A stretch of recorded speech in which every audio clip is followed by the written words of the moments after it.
pukulan, kemudian dari warna, gores, kekerasan. Nah, buat yang di kekerasan skala Mohs itu kalian wajib hafal. Mulai dari top sampai diamond atau intan. Nah, itu kalian harus hafal. Kemudian alat-alat pengujinya apa aja itu kalian harus hafal. Mungkin kan kuku kekerasannya berapa, kemudian kawat tembaga kekuatannya berapa, paku itu berapa. Nah, itu biasanya yang keluar itu. Kemudian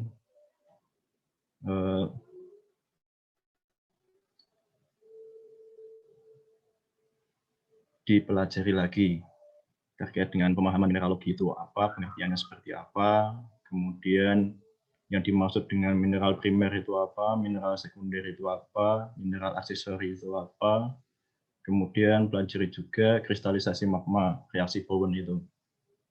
Maksudnya itu apa, kemudian ada seri discontinuous, ada seri continuous. Nah, itu bedanya seperti apa. Buat mineral mungkin cakupannya cukup itu aja. Nanti persentasenya di soal pilihan ganda mungkin sekitar 3 atau 4 soal, ditambah buat salah benar dan di esainya. Itu sekitar 1-2 soal di situ. Mungkin itu dulu terkait dengan mineral. Saya kembalikan lagi ke moderator.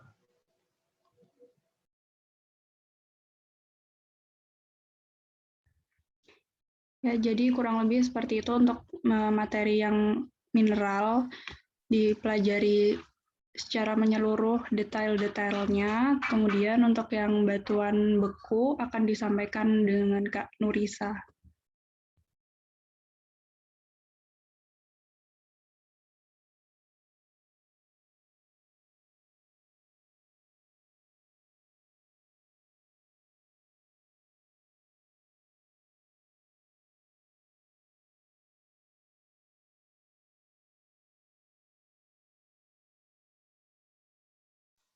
Oke, untuk materi yang selanjutnya, batuan beku, mungkin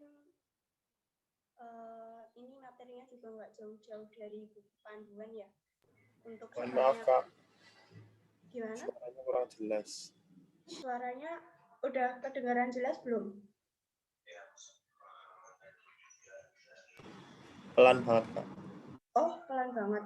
Kok bisa ya? Bentar. Bentar ya, aku ambil headset dulu.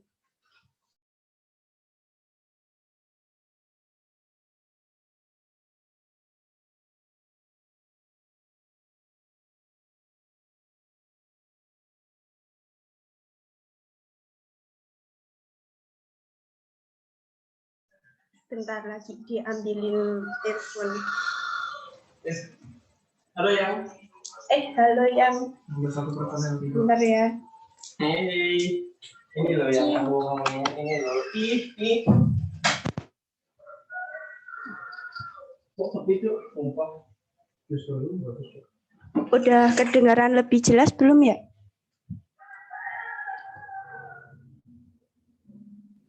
Udah Kak. Oke. Jadi buat materinya yang batuan beku itu juga nggak jauh-jauh dari buku panduan. Mungkin aku cuma mau refresh sedikit yang tentang batuan beku. Untuk batuan beku sendiri kan dibagi jadi 4. Nah, tapi kan kalian kemarin kebanyakan itu kalau dari grup yang aku ini kan baru nyebutin yang klasifikasi yang asam, basa, intermediate, ultra basa. Nah, mungkin nanti bisa dibaca lagi klasifikasi yang lain.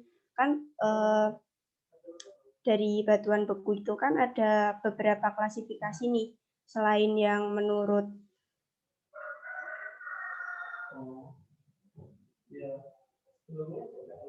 bentar.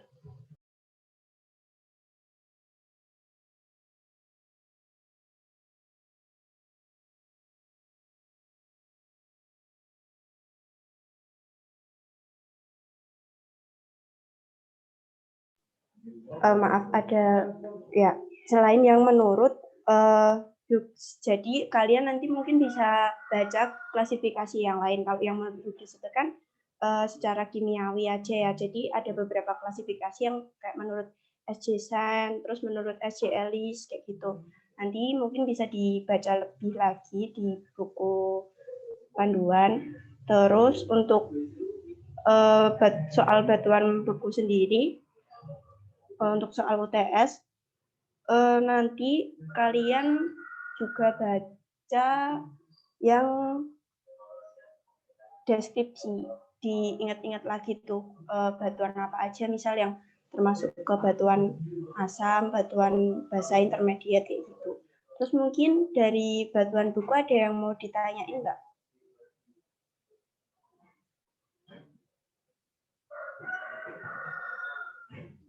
Biar langsung sharing-sharing aja kalau ada yang mau ditanyain dari batuan buku.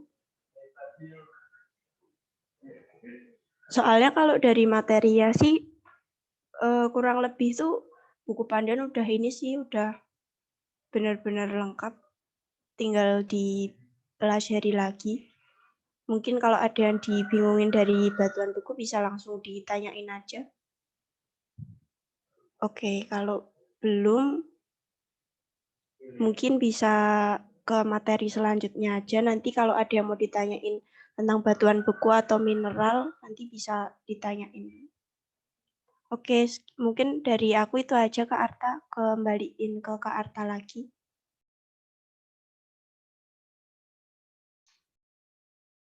Oke, Kak Nurisa, selanjutnya, kalau tadi udah dibahas materi mineral, lalu batuan beku. Untuk batuan beku, jangan lupa juga dipelajarin kan ada siklus batuan. Terus mineral yang pembentuk batuan beku itu seperti apa gitu. Selanjutnya untuk batuan piroklastik, kembalikan ke konsep pembentukan batuan piroklastiknya. Kemarin kan di praktikum kita belajar batuan piroklastik itu pembentukannya genesanya punya prinsip yang sama seperti batuan beku ekstrusif, tetapi ketika dia mengalami di proses-proses pembentukannya dia mengikuti kaidah dari batuan sedimen. Nah, terus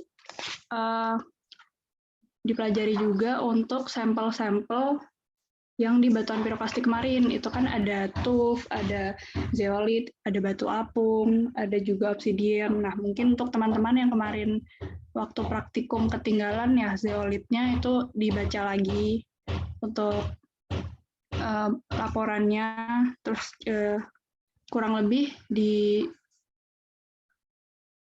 dibaca tentang struktur-strukturnya, tentang deskripsi batuannya secara umum, secara garis besar. Kemudian untuk komposisi mineral batuan piroklastik itu kan dia materialnya dibagi jadi 3, ada kelompok juvenil, ada kelompok kognit, sama kelompok yang aksidental. Tapi untuk mineralnya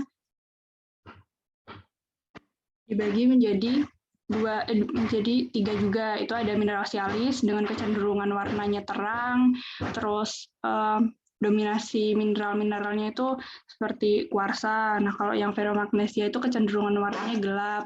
Nanti dilihat kalau misalnya ada batu piroklastik itu dilihat kecenderungan warnanya apa kalau misal teman-teman diminta untuk deskripsi batuan tersebut. Kemudian juga ada mineral tambahan. Selain itu di batuan piroklastik juga ada klasifikasinya. Nah, ini perlu teman-teman baca lagi apa itu endapan piroklastik tak terkonsolidasi sama yang terkonsolidasi. Jadi itu berbeda ya. Bisa dilihat dari contoh-contohnya. Mungkin teman-teman bisa sambil baca. Di endapan piroklastik tak terkonsolidasi itu berarti dia belum mengalami proses konsolidasi. Jadi dia utuh keluar sesuai produk gunung api yang memang seperti itu. Contohnya ada bom gunung api, ada blok gunung api, ada debu. Nah, kemudian nanti ketika dia terkonsolidasi, dia akan menghasilkan produk yang berbeda lagi. Contohnya ada aglomerat, ada lapili, ada tuf. Nah, itu dibaca lagi perbedaannya. Lebih ditekankan ke contoh-contohnya. Kemudian di piroklastik itu juga ada 3 mekanisme pembentukan. Kemarin kita udah pelajarin di praktikum itu ada 3, itu endapan piroklastik jatuhan, yang medianya itu dari udara, Terus endapannya itu umumnya punya perlapisan yang baik karena kan material-material yang bisa dibawa sama udara itu kan kurang lebih ya debu, nah seperti itu. Nah, jadi dia punya struktur yang lebih tertata. Terus ada juga endapan piroklastik aliran dan endapan piroklastik surge, di mana dia merupakan campuran dari bahan padat dan gas terus mengalami aliran yang turbulen. Nah, itu nanti karakteristik-karakteristik hasil produk dari 3 mekanisme itu ditekankan lagi, dipelajarin lagi, kira-kira bedanya seperti apa. Kurang lebih seperti itu. Selanjutnya mungkin bisa dilanjutkan ke materi yang terakhir, acara batuan sedimen klastik, baru nanti tanya jawab. Oke, izin masuk lagi. Kemudian yang terakhir yaitu batuan sedimen plastik merupakan materi yang terakhir untuk materi UTS semester genap Unpad. Mungkin yang perlu ditekankan untuk batuan sedimen plastik terkait dengan proses-proses sedimentasi. Ya ini sebelumnya ini sudah dijelaskan secara jelas, secara gamblang pas di praktikum. Jadi saya rasa ketika kalian paham apa yang ketika praktikum kemarin, kemudian paham apa yang kalian tuliskan di dasar teori, paham apa yang kalian bahas, sepertinya udah nggak ada kesulitan buat materi batuan sedimen plastik untuk UTS besok.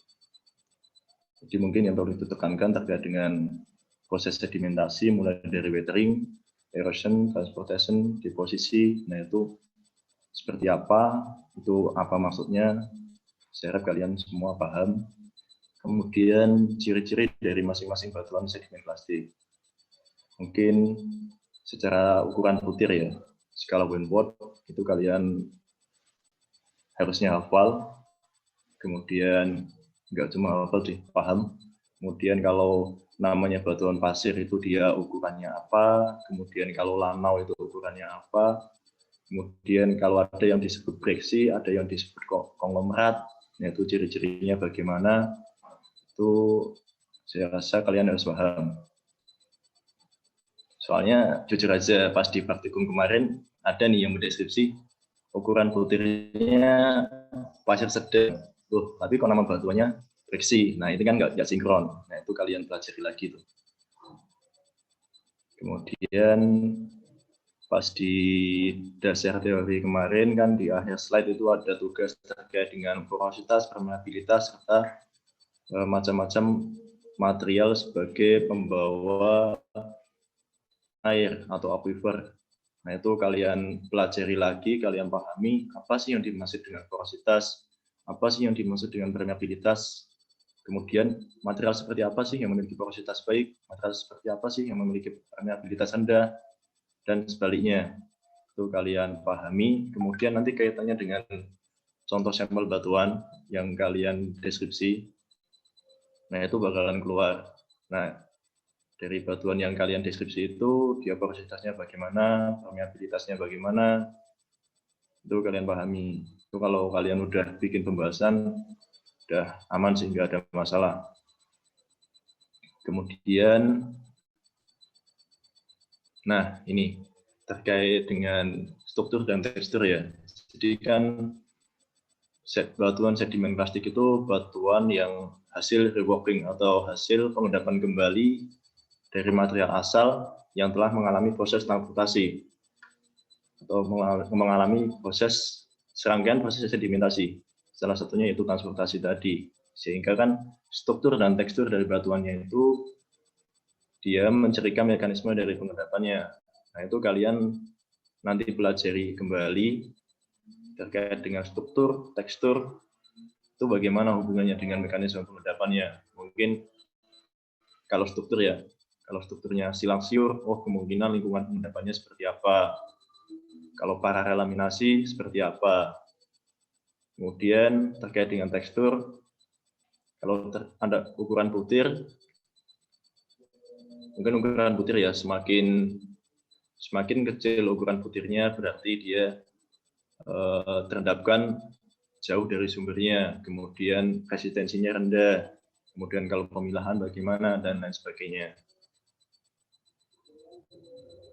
Mungkin cukup itu aja terkait dengan batuan sedimen plastik. Yang intinya kalian pahami laporan kalian pahami apa yang tertulis di buku panduan itu udah mencakup semuanya. Karena apa yang ditanyakan itu nggak akan jauh berbeda dari apa yang tertulis di buku panduan dan laporan yang kalian buat. Itu saya kembalikan ke Mbak Arta.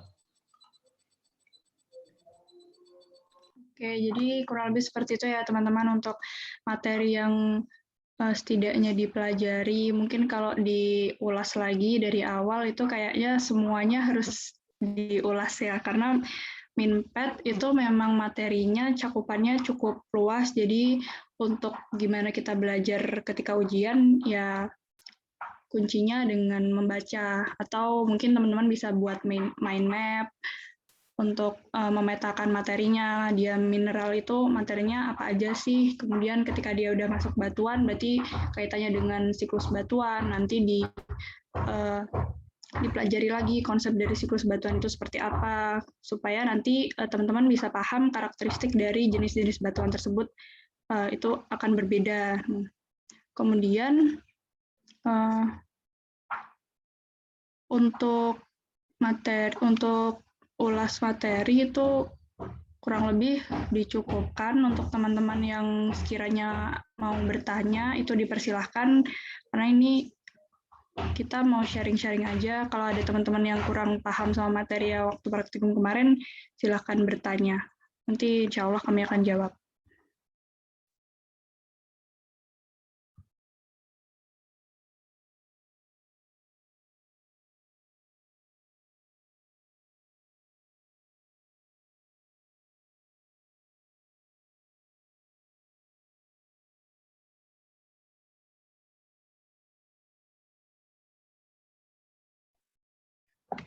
Gimana untuk teman-teman angkatan 2020? Ada yang ingin ditanyakan terkait materinya atau gimana? Mungkin kemarin waktu praktikum kurang paham yang bagian batuan beku atau gimana karakteristik masing-masing batuannya, silahkan ditanya, bisa open mic atau chat kalau misal kendala sinyal.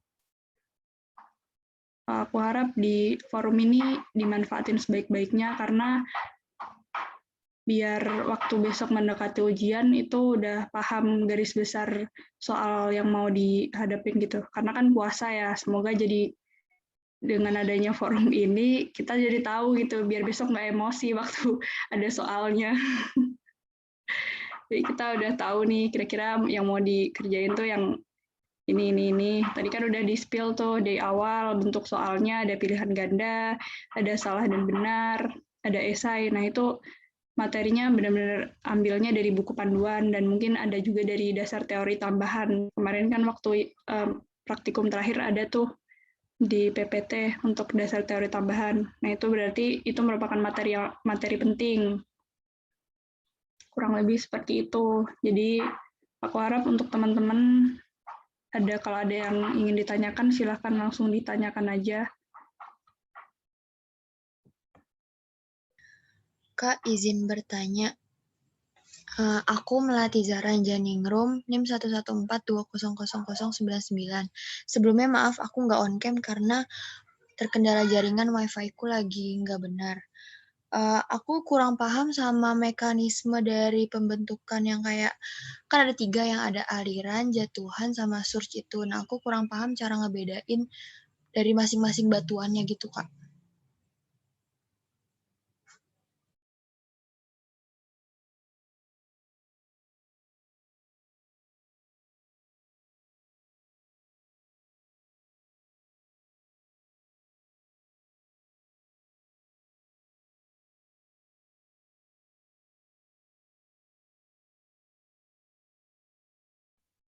Oke, terima kasih. Tadi Melati ya. Jadi di batuan piroklastik itu kan prosesnya ada 3.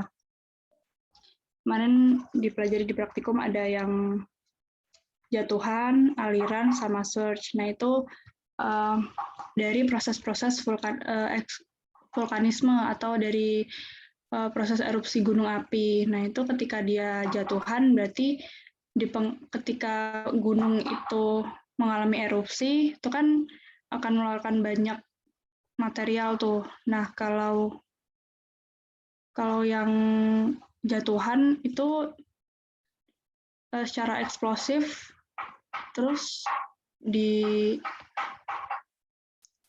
dipengaruhi oleh media udara, kurang lebih seperti itu. Jadi jatuhan tuh mungkin bisa aku coba share screen aja deh, coba biar gampang jelasinnya.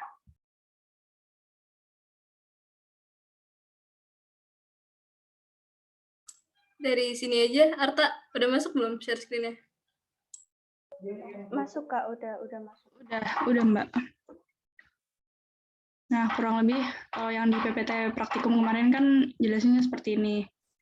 Kalau yang pertama itu ada endapan piroklastik jatuhan, itu mekanisme yang pertama. Itu ketika, ini kan ada gambar yang keluar nih kecil-kecil. Ini panahku nggak bisa itu ya. Yang dia keluar dari gunung api, terus dia secara eksplosif keluar yang kecil-kecil ini, dipengaruhi oleh udaranya. Nah itu kalau itu jatuhan, dia langsung jatuh gitu ketika dia naik terus langsung jatuh. Nah itu endapan piroklastik jatuhan. Umumnya itu kan berlapis baik karena apa? Untuk yang angin itu kan material yang bisa dibawa angin itu kan material tertentu. Nggak mungkin nih kalau batuan yang gede banget itu bisa ke bawah angin. Nah itu kurang lebih kalau yang bisa dibawa sama media angin tuh yang debu-debu atau material-material yang memang kecil. Jadi ketika dia mengalami pengendapan, endapannya akan punya lapisan yang baik karena struktur butirannya itu kurang lebih seragam atau sama. Terus yang kedua, itu ada endapan piroklastik aliran.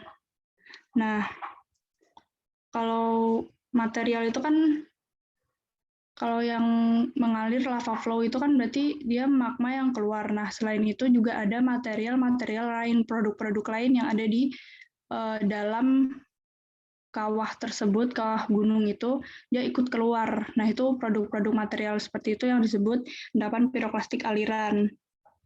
Dan dia umumnya akan terendapkan di daerah cekungan ketika dia sudah keluar dari badan gunung apinya. Contohnya ada di PPT, itu ada hot avalanche, ada glowing avalanche, ada hot ash avalanche. Nah, dia akan mengalir tuh. Terus nanti akan terendapkan di cekungan-cekungan. Yang mengalir tuh misalnya yang pertama, aliran pertama itu bawa batuan yang besar-besar, karena mungkin tekanan sama energinya itu jauh lebih besar. Nanti material yang pertama itu akan terendapkan di cekungan, nanti disusul lagi oleh aliran yang kedua. Nah, itu nanti kurang lebih untuk hasil dari struktur batuan yang dihasilkan itu akan sangat berbeda dengan yang sebelumnya atau yang jatuhan. Jadi dia lebih beragam. Terus yang terakhir itu ada aliran, ada endapan piroklastik surge. Nah, surge ini karakteristiknya itu dia merupakan aliran yang turbulen karena campuran dari bahan padat sama gas. Nah, itu dia punya tekanan yang tinggi. Jadinya untuk ketika dia keluar, itu alirannya akan mengalir secara turbulen atau cepat. Kurang lebih seperti itu. Nanti daya jangkauannya itu lebih jauh daripada endapan yang sebelumnya. Umumnya juga mempunyai pemilihan yang baik, berbutir halus, karena ketika dia jauh alirannya itu kan akan terseleksi dengan sendirinya tuh. Dia mengalami gesekan, mengalami gesekan, nanti material-materialnya akan semakin membundar kalau semakin jauh karena dari gesekan-gesekan itu. Kurang lebih seperti itu, dan Kak Nurisa akan menambahkan.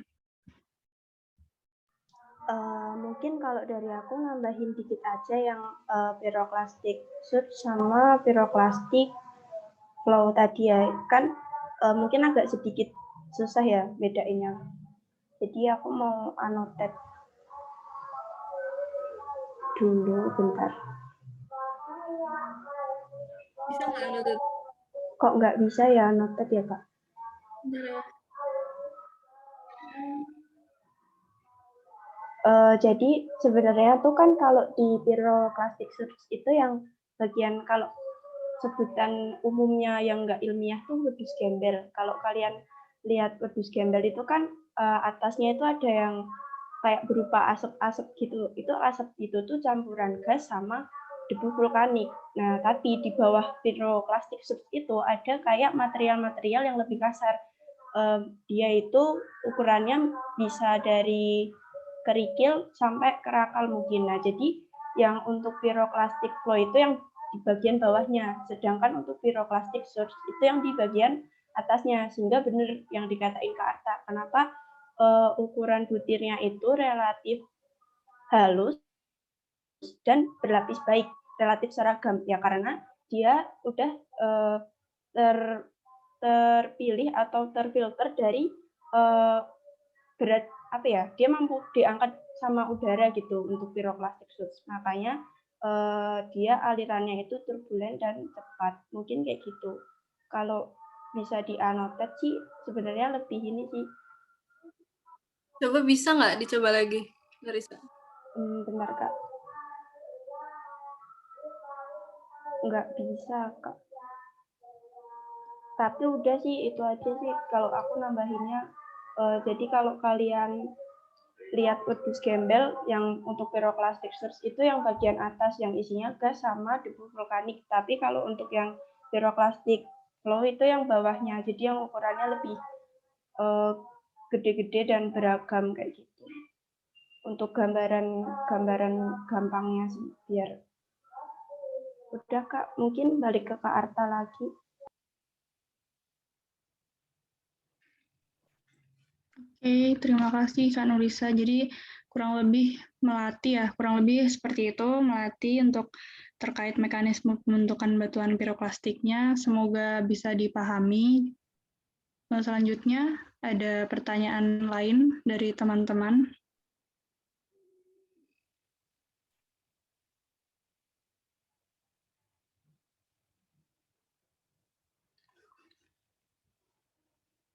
Stop share dulu ya.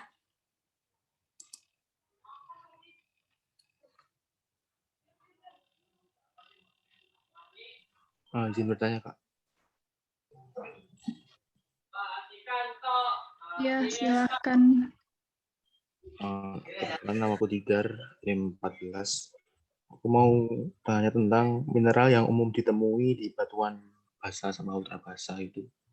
Terus kenapa mineral itu ada di situ, sama apa ya? Satu lagi, bahan galian ekonomis yang ada di batuan beku intermediate itu. Makasih.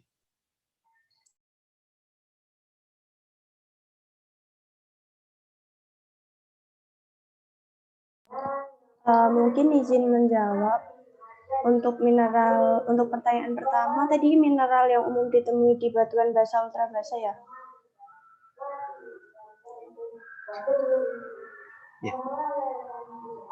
Jadi untuk mineral yang umum ditemui di batuan beku itu kan ini dasarnya itu dari dia pembentukannya di mana gitu. Kalau untuk batuan basa beku basa ultra basa itu biasanya dia terbentuk di mana? Kamu tahu nggak di mana dia terbentuknya?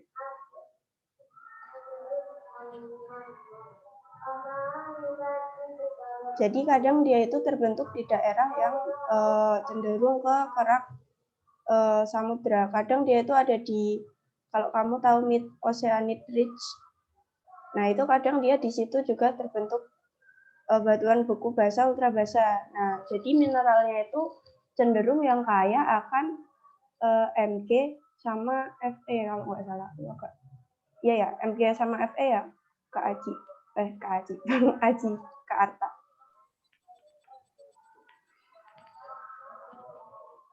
Nah itu kan biasanya tergantung sama dia terbentuknya di situ. Jadi mineralnya yang cenderung kayak Mg sama Fe itu apa? Mineralnya itu apa? Kamu lihat reaksi Bowen. Kenapa makanya penting di sini buat belajar dasar yang aku selalu tekanin. penting banget itu buat hafalin, nggak cuma hafalin sih, kayak memahami reaksi Bowen. Di reaksi Bowen itu kan udah ada tuh, kayak di situ di suhu berapa dia terbentuk, terus dia ada di batuan apa, itu kan udah ada tulisannya. Nah, itu nanti mungkin kamu bisa baca lagi. Di situ ada kok di reaksi Bowen. Terus untuk yang tadi bahan galian yang apa yang ekonomis di intermediate, sebenarnya kalau setiap batuan itu nilai ekonomisnya itu berbeda-beda ya. Jadi ada yang emang ekonomis dia masuk ke dalam kayak misal pertambangan besar, tapi kalau intermediate itu biasanya andesit. Andesit itu biasanya cuma untuk bahan bangunan, tapi nggak semua juga batuan tuh ekonomisnya nilainya bisa menghasilkan apa ya buat ditambang gitu, enggak. Jadi nilai ekonomis tuh bisa juga dilihat ke dampak lingkungan juga. Kalau untuk batuan intermediate sendiri, mungkin kalau dari aku lebih ke batuan andesit yang buat bangunan. Terus untuk pertanyaan nomor 3 tadi apa ya? Udah Kak, dua doang. Oh, udah 2 aja. Mungkin dari Bang Adi atau Kak Arta mau menambahkan. Kalau dari aku seperti itu. Kalau untuk mineralnya, kamu lihat di reaksi Bowen itu kan udah ada tuh. Entah olivin, piroksin atau apa, mungkin kamu bisa baca lagi.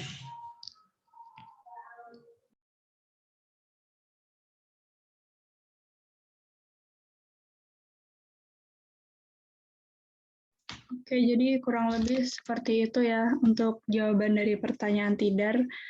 Sudah cukup menjawab? Sudah Kak. Ya, terima kasih. Semoga bisa dipahami ya dengan teman-teman yang lain juga. Selanjutnya mungkin masih ada pertanyaan dari teman-teman lain terkait materi Minpet untuk UTS besok.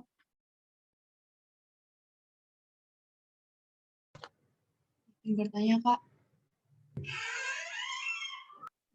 Ya, dipersilakan. Ya. Perkenalkan, saya Rizky Armadani, NIM 114200036 dari Angkatan 20.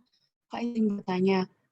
Untuk yang tambahan dasar teori kemarin kan ada yang aquifer, aquiclut itu. Nah, bisa minta tolong dijelasin nggak, Kak, itu apa? Dan itu tuh ada hubungannya nggak sih, Kak, sama yang porositas sama permeabilitas? Terima kasih, Kak.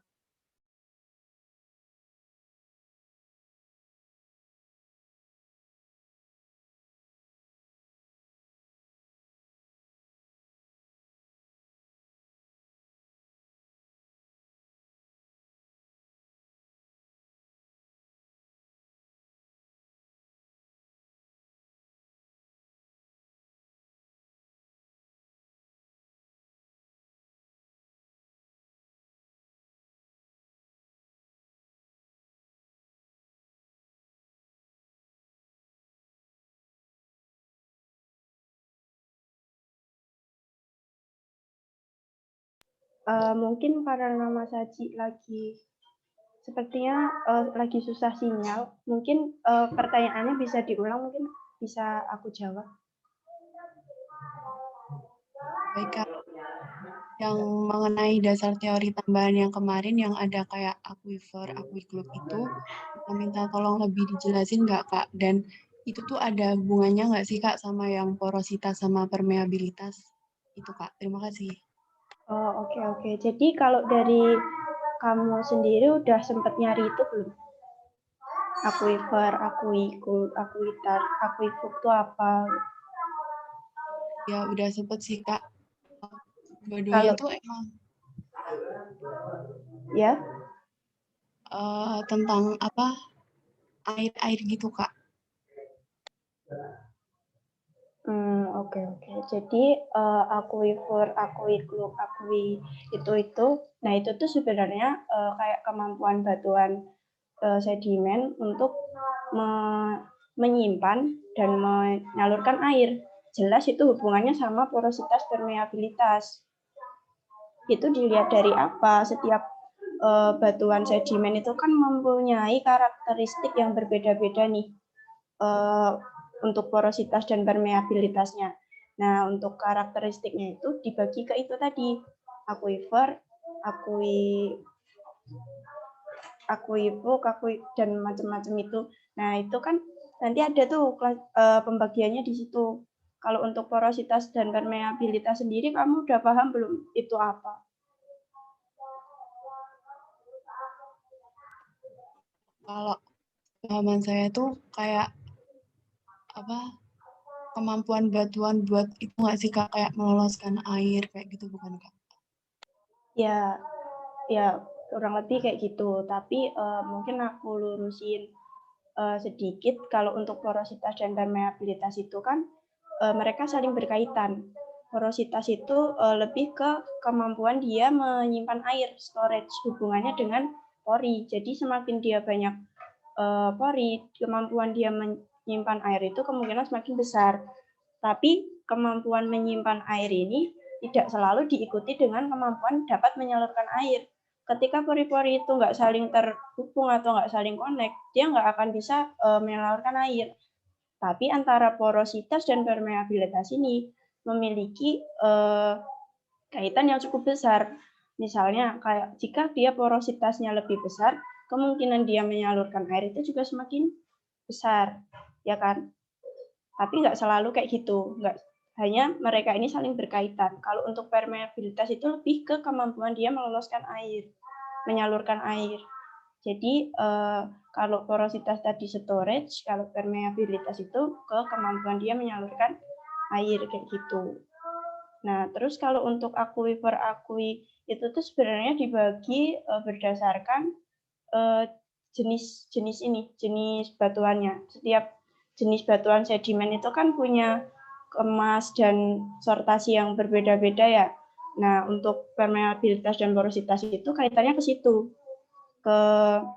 Ke tekstur, ke yang kayak kamu deskripsiin itu.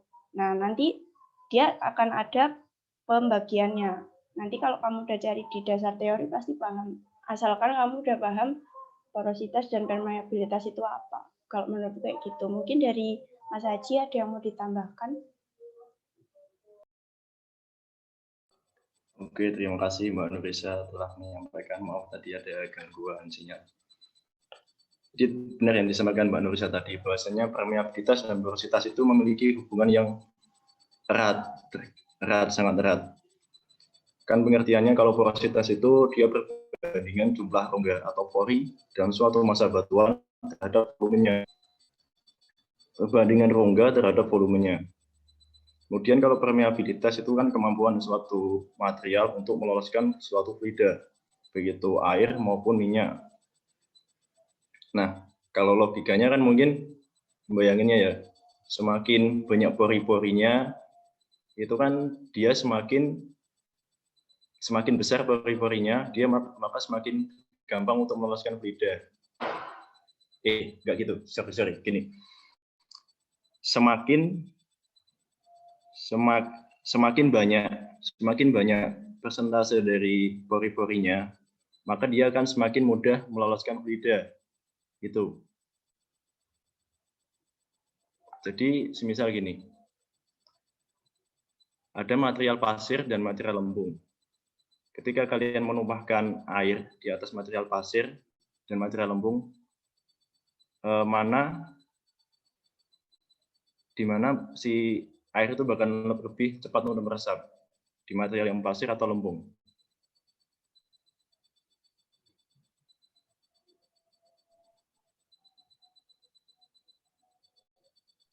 Pasir, Bang.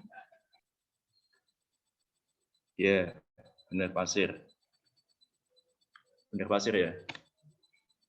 Jadi si pasir itu dia itu kalau sama lembung, porositasnya lebih gede si lembungnya. Tetapi permeabilitasnya lebih gede yang pasirnya. Si lembung itu dia itu kan materialnya halus. Sebenarnya persentase rongga-rongga di dalam lembung itu dia lebih banyak, tetapi kecil-kecil. Sedangkan kalau yang di pasir, rongganya itu besar-besar, tapi nggak banyak. Gitu ya. Jadi gampangannya jalannya yang di lempung itu dia kecil-kecil, tapi jalan buat si air atau fluida tadi yang di pasir tadi dia gede-gede. Makanya kenapa yang di pasir itu tadi dia bakalan lebih gampang untuk meloloskan fluida atau air tadi. Gitu. Misal ginilah, kamu jalan dari Bantul sampai UPN lewat ring road yang jalannya gede secara dalam jarak yang sama. Itu kan bakal lebih cepat nyampe daripada kalian lewat jalan kecil, jalan tengah kota yang kecil-kecil rame. Nah, itu kan bakalan lebih cepat ketika kalian lewat jalan yang gede. Itu. Nangkap nggak maksudku?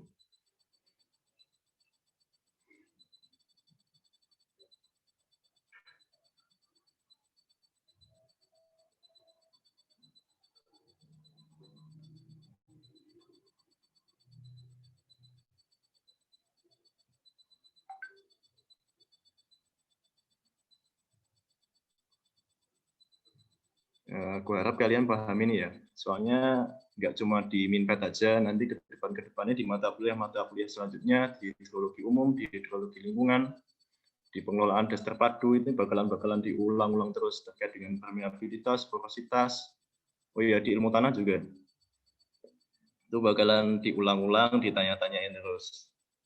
Aku harap kalian paham lah konsepnya ini. Porositas dan permeabilitas itu punya hubungan yang saling terkait.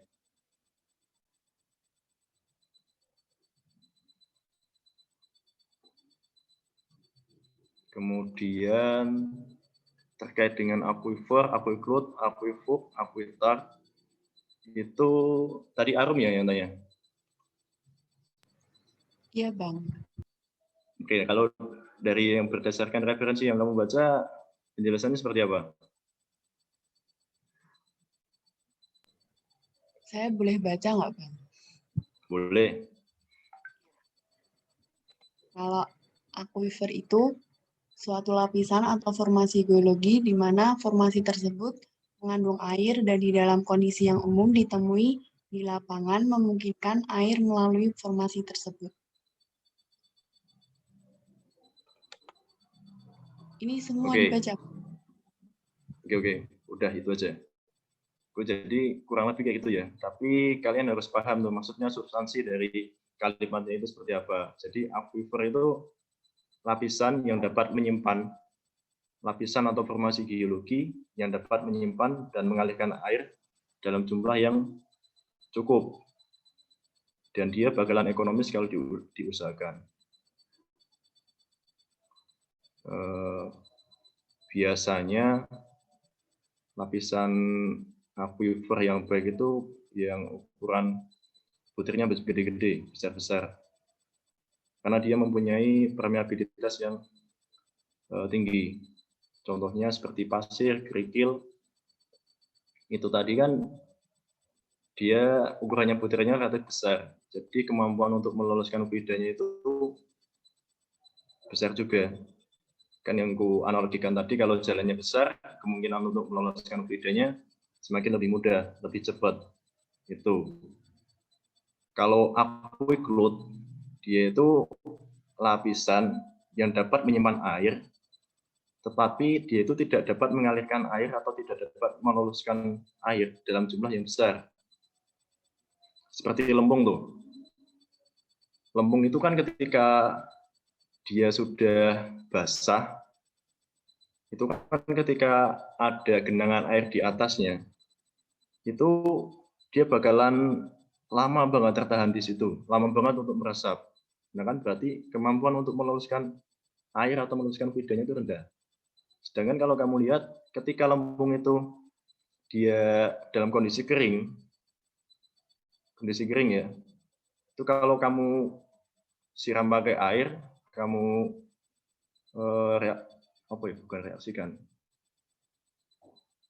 kamu tumpahkan air di atasnya, dia bakalan mudah untuk menyerap air. Makanya itu tadi, dia termasuk aquifluid. Dia dapat menyimpan air, tetapi tidak dapat mengalirkan air dalam jumlah yang besar. Kemudian kalau akuifok, dia itu lapisan yang tidak dapat menyimpan air dan tidak dapat mengalirkan air. Atau istilahnya lapisan itu impermeable. Ya nggak bisa menyimpan, ya nggak bisa mengalirkan. Contohnya batuan-batuan beku atau batuan metamorf yang dia itu benar-benar masif dan kompaksinya itu sangat kuat kalau yang di batuan metamorf ya. Kalau yang di batuan beku mungkin contoh gampangannya seperti granit, kemudian andesit, granodiorit itu kan benar-benar batuan yang masif,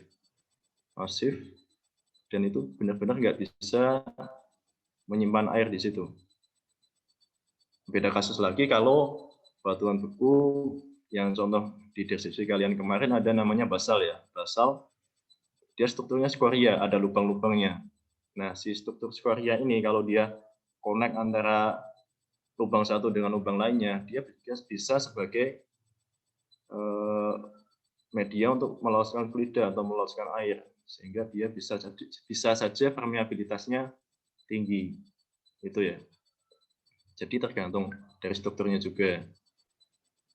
Kemudian kalau aquitop, dia itu lapisan atau formasi batuan yang dia dapat menyimpan fluida, tetapi hanya dapat meloloskannya dalam jumlah yang terbatas. Itu semoga bisa menjelaskan ya, Arum. Terima kasih Bang. Terima kasih Kak. Lagi ke Mbak Arta. Oke, terima kasih Bang Haji, Kak Nurisa. Semoga dapat dipahami ya untuk Arum dan teman-teman semuanya. Selanjutnya, mungkin masih ada pertanyaan atau tidak mengenai materi Minpet.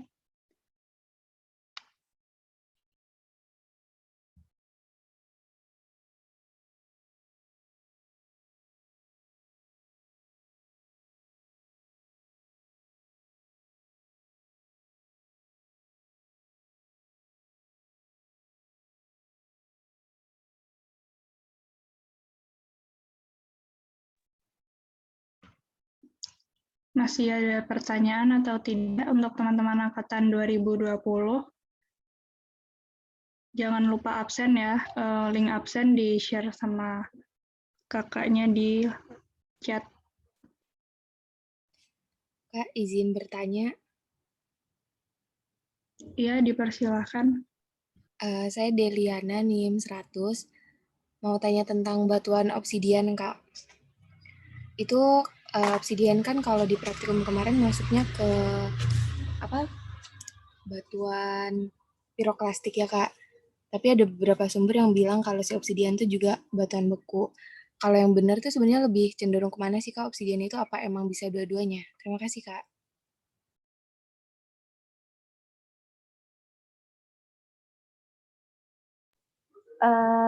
Izin jawab. Jadi yang benar yang dikatain kamu, Deliana ya, buat obsidian ini emang unik. Ada 2 ahli yang bilang dia masuk ke piroklastik, dia juga bisa masuk ke batuan beku.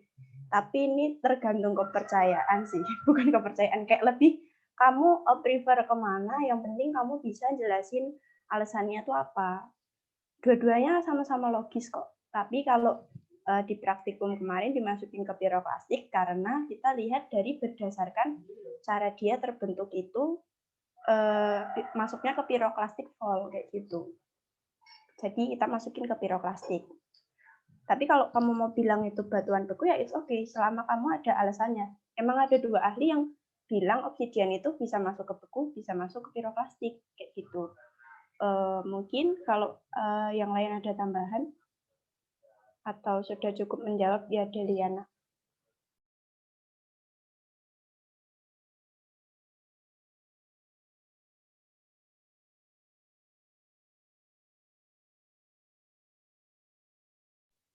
Kalau tidak ada tambahan dan sudah cukup menjawab, mungkin saya kembalikan ke Kak Arta. Terima kasih Kak Nurisa.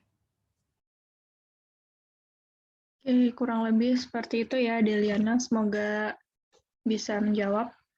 Selanjutnya, untuk sesi pertanyaan, kurang lebih bisa dicukupkan, atau mungkin masih ada teman-teman yang mau tanya.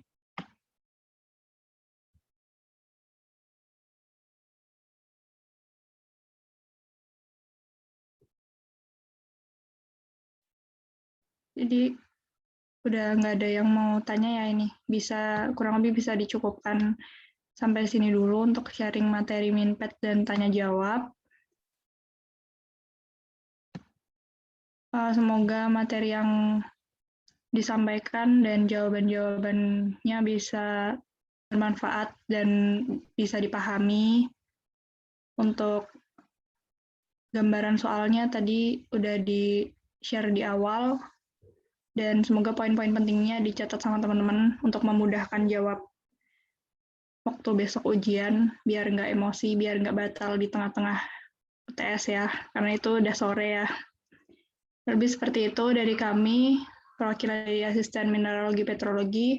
Waktu dan tempat saya kembalikan ke kakak-kakak di Litbang. Terima kasih.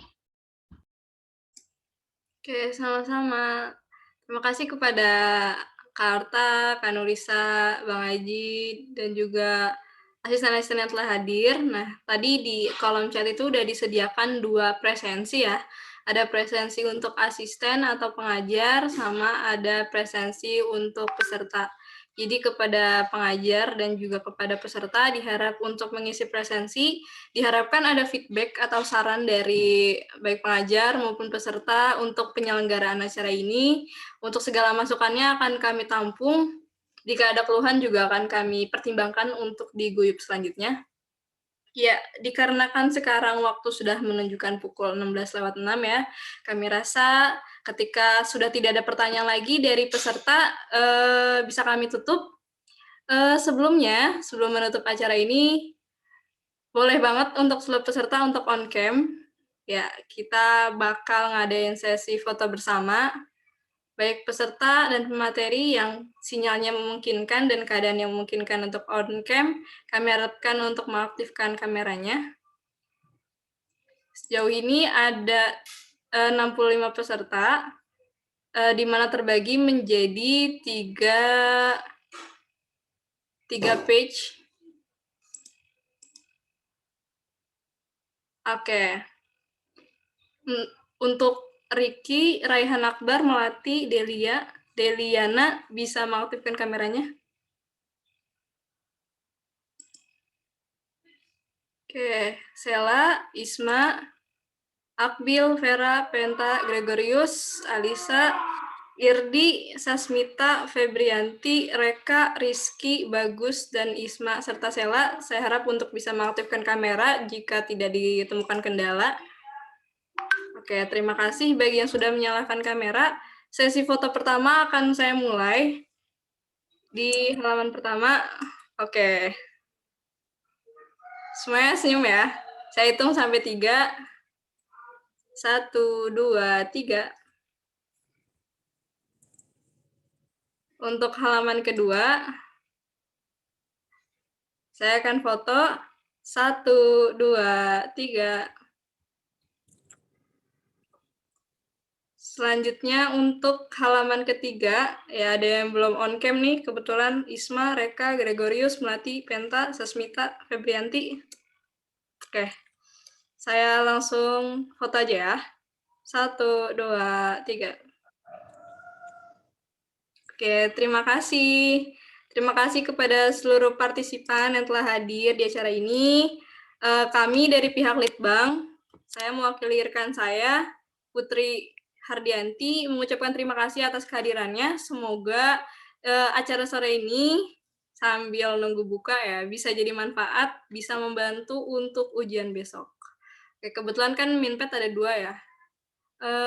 Untuk pertanyaan-pertanyaan lebih lanjut mungkin bisa ditanya kepada asisten masing-masing ya. Kalau misalnya ada pertanyaan lebih lanjut, diskusi dari kami untuk penyelenggaraan hari ini kami cukupkan di sini. Banyak kurangnya dari kami, kami mohon maaf yang sebesar-besarnya. Semoga membawa manfaat. Saya tutup acara ini dengan ucapan terima kasih dan wassalamualaikum warahmatullahi wabarakatuh. Waalaikumsalam. Waalaikumsalam warahmatullahi wabarakatuh. Terima kasih Kak Bang. Terima kasih, Bang. Sama-sama. Jangan lupa mengisi presensi. Terima kasih, Kak. Sama-sama. Terima kasih, Kak.